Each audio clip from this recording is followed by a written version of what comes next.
ಜಾತಿ ಗಣತಿ ಸಾಮಾಜಿಕ ಶೈಕ್ಷಣಿಕ ಆರ್ಥಿಕ ಸರ್ವೆ ಅಲ್ಲ. ತಮ್ಮ ಮಾಧ್ಯಮದವರೆಗೆ ಒಂದು ಆತಂಕಕಾರಿ ವಿಚಾರವನ್ನು ಹೇಳೋದಕ್ಕೆ ಇಷ್ಟಪಡ್ತೇನೆ. ಇಡೀ ಭಾರತೀಯ ಜನತಾ ಪಕ್ಷದ ನಿಯೋಗ ಹೋಗಿ ಅಧ್ಯಕ್ಷನ ಭೇಟಿ ಮಾಡಿದಾಗ ಯಾವ ಆಧಾರದ ಮೇಲೆ 1400 ಜಾತಿಗಳನ್ನ ಪಟ್ಟಿ ಮಾಡಿದ್ದೀವಿ ಅಂತ ಹೇಳಿದ್ರೆ, ನಮಗೆ ನಮ್ಮ ಪರಿಸರದಲ್ಲಿ ಇಲಾಖೆಯಲ್ಲಿ ಎಲ್ಲೋ ಒಂದು 4 ಕಡೆ ಮಾತಾಡಿರ್ತಕ್ಕಂಥ ಪಟ್ಟಿಯನ್ನ ಮಾಡಿದ್ದೀವಿ ಅಂತ. ಆಡು ಭಾಷೆಗಳ ಜಾತಿಯನ್ನ ಪಟ್ಟಿ ಮಾಡಿದ್ರೆ 3000ಕ್ಕೂ ಹೆಚ್ಚು ಜಾತಿಗಳು ಈ ರಾಜ್ಯದಲ್ಲಿದೆ. ಯಾವ ದಾಖಲೆಗಳ ಆಧಾರದ ಮೇಲೆ 1400 ಪಟ್ಟಿ ಮಾಡಿ ಸರ್ವೆಗೆ ಹೋಗಿದ್ದೀರಾ? ಸರ್ಕಾರ, ಕೇಂದ್ರ ಮತ್ತು ರಾಜ್ಯ ಸರ್ಕಾರದ ಯಾವುದೇ ಪಟ್ಟಿಯಲ್ಲಿ ಪರಿಶಿಷ್ಟ ಜಾತಿ, ಪರಿಶಿಷ್ಟ ಪಂಗಡ, ಹಿಂದುಳಿದ ವರ್ಗ ಮತ್ತೆ ಎಲ್ಲ ವರ್ಗಗಳನ್ನು ಒಳಗೊಂಡಂತೆ 1400 ಜಾತಿಗಳು ಇಲ್ಲ.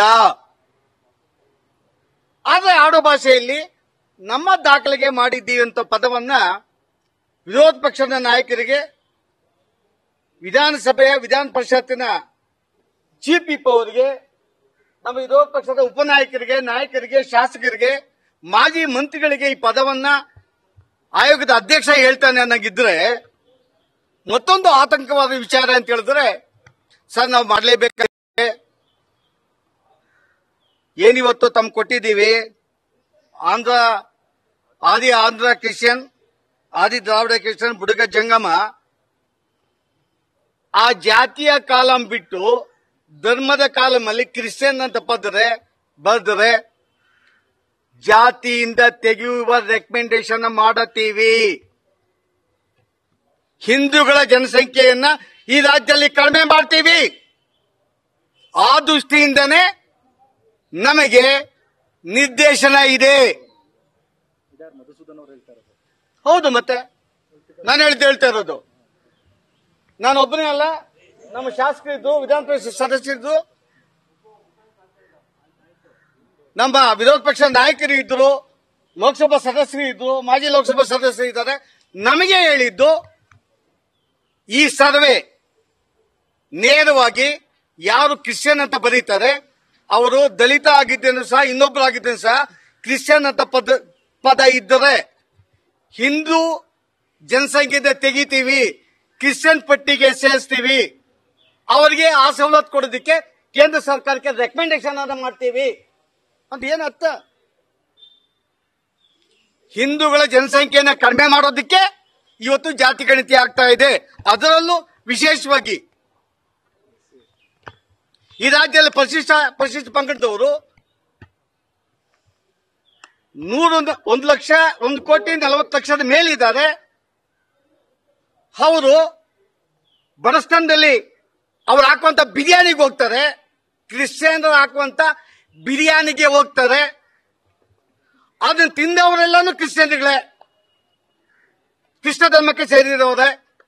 ಅದಕ್ಕೆ ಅವರನ್ನ ಹಿಂದೂ ಜನಗಣತಿಯಿಂದ ತೆಗಿತೀವಿ. ವಿರೋಧ ಪಕ್ಷ ಬಂದು, ಶಾಸಕರು ವಿರೋಧ ಪಕ್ಷ ಬಂದು ಮಾತಾಡ್ತಾರೆ. ಹೆಂಗ್ರಿ 33 ಜಾತಿಗಳನ್ನು ಹೈಡ್ ಮಾಡಿದ್ರಿ? 1.5 ಗಂಟೆ ರೀ, 1.5 ಗಂಟೆ ಬೇರೆಯವ್ರನ್ನ ಹೈಡ್ ಮಾಡೋ ರೀತಿಯಲ್ಲಿ ಪರಿಶಿಷ್ಟ ಜಾತಿಯವರನ್ನ 13-14 ಜಾತಿಗಳ ಮುಂದೆ ಕ್ರೈಸ್ತನ ಪರ ತೆಗೆಯೋದಕ್ಕೆ ಅದನ್ನ ಹೈಡ್ ಮಾಡಿ ನಾನು ಯೋಚನೆ ಮಾಡಬೇಕು ಸರ್.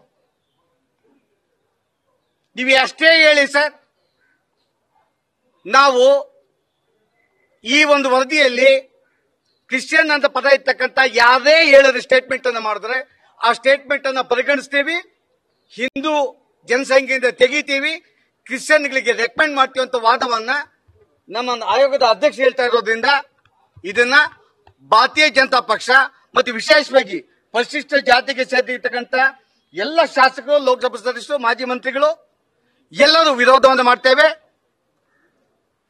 ಕೇವಲ ಹೈಡ್ ಮಾಡೋದಲ್ಲ, ಯಾವುದೇ ಕಾರಣಕ್ಕೂ ತಾವು ಸರ್ವೆಗೆ ಹೋದಾಗ ಕ್ರಿಶ್ಚಿಯನ್ ಅಥವಾ ಚರ್ಚ್ಗೆ ಹೋಗ್ತಾ ಇದ್ದೀರಾ, ಹಾಗಾದ್ರೆ ಬರ್ಕೊಳ್ಳೋಂತ ಪದಗಳು ಎಲ್ಲಾದ್ರೂ ಸರ್ವೆಯಲ್ಲಿ ಉಪಯೋಗ ಆದ್ರೆ